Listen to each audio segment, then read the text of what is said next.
Mes chers compatriotes, j'entends beaucoup ces derniers temps l'incapacité prétendue d'Archipel Demain de travailler avec les autres. C'est faux. J'aimerais déjà rappeler que c'est nous qui avons mis en place un projet de territoire élaboré pour la première fois en 2008 avec tous les acteurs, y compris politiques. C'est grâce à ce travail important que l'Europe a pris l'archipel comme exemple pour l'attribution de ses aides économiques aux autres territoires. Ensuite, tous les contrats État-collectivités ont associé les mairies et la CACIMA pour leur élaboration. Nous nous rencontrons très régulièrement dans un comité de pilotage dont nous avons été à l'origine, tout cela par souci de transparence et de respect des acteurs impliqués. Nous signons régulièrement des projets en commun. C'est le cas de l'éclairage public, de la gestion des déchets, de l'eau et de l'assainissement, du plan sur la jeunesse, mais oui, nous sommes également soucieux du respect des choix politiques de chacune des collectivités, du respect de leurs compétences. Non, la collectivité n'est pas la banque de l'archipel. On ne peut pas tout financer, c'est impossible. Pour poursuivre nos explications sur notre programme, nous allons, avec quelques colistiers, mettre l'accent sur quelques points de notre projet.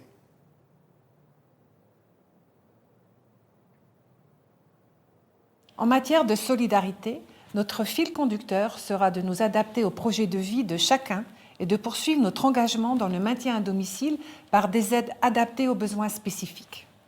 La politique nationale de prise en charge des personnes âgées va aujourd'hui dans ce sens. C'est pour cela que nous privilégions sur Saint-Pierre 2 résidences de logement adaptées. On nous critique beaucoup au sujet de l'EHPAD. Nous devons clarifier le champ de compétences sur ce sujet. Le centre hospitalier est propriétaire de la maison Églantine et doit entretenir ce bâtiment. C'est une question de dignité, de mieux vivre pour nos aînés et de bien-être au travail pour les agents hospitaliers.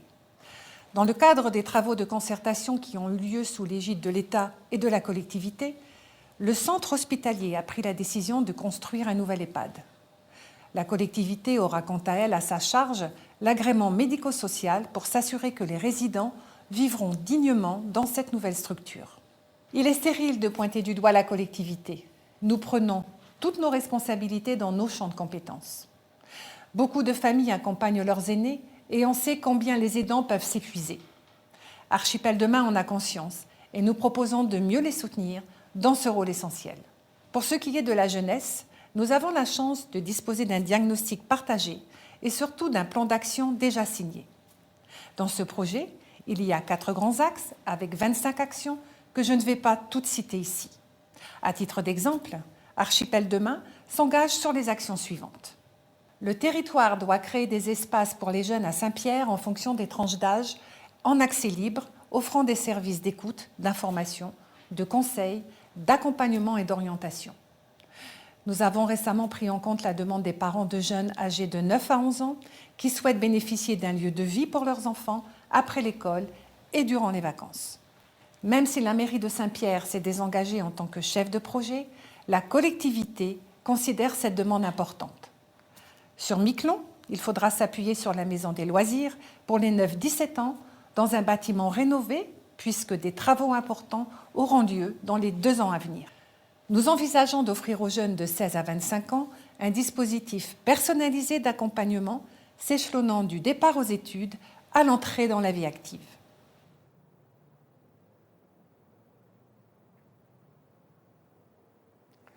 Il existe plusieurs pistes que nous voulons mettre en avant en matière de développement économique. Il faut renforcer l'attractivité du territoire.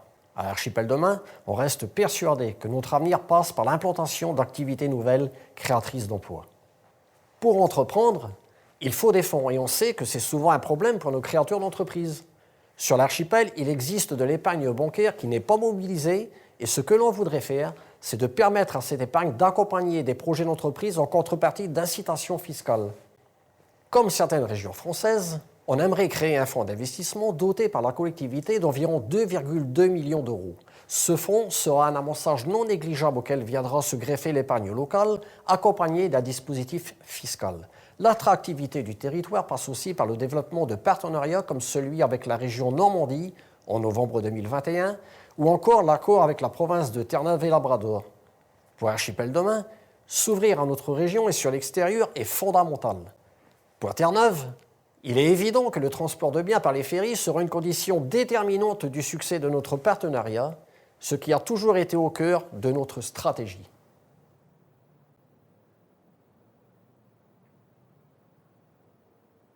Sur le volet environnemental, en résumé, notre objectif est de consommer mieux et moins. Pour contribuer à la lutte contre le réchauffement climatique, nous défendrons une politique tournée vers la réduction de l'empreinte carbone à partir de l'habitat. Archipel Demain mettra en place des aides à la rénovation de l'habitat, un programme de rénovation énergétique des logements et des accompagnements via le nouveau point Info Énergie.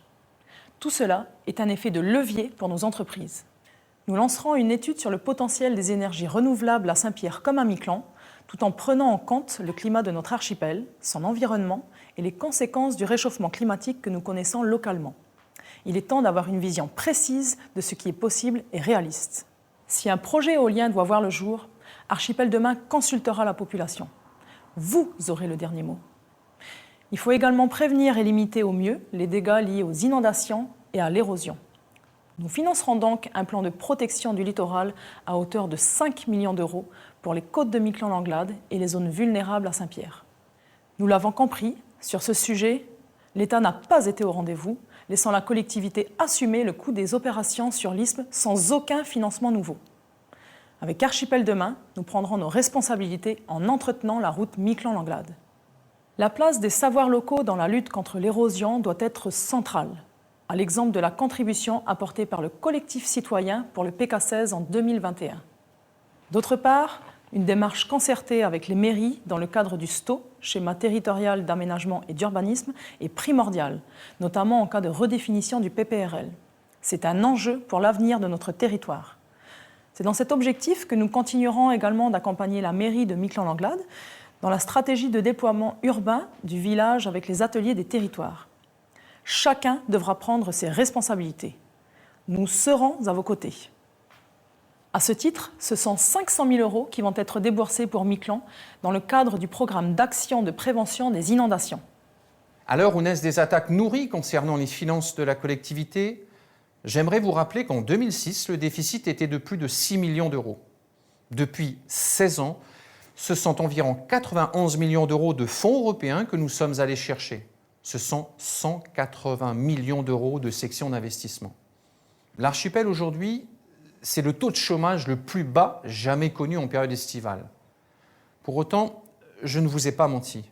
Nous avons fait des choix d'investir dans des projets majeurs comme les ferries. Dans les 2 ans à venir, nous devrons être irréprochables dans notre gestion. Cette vérité, je ne l'ai jamais cachée. Ceux qui dénonçaient hier la théorie de la peur l'utilisent sans aucune retenue depuis quelques jours. Nous faisons confiance à votre bon sens.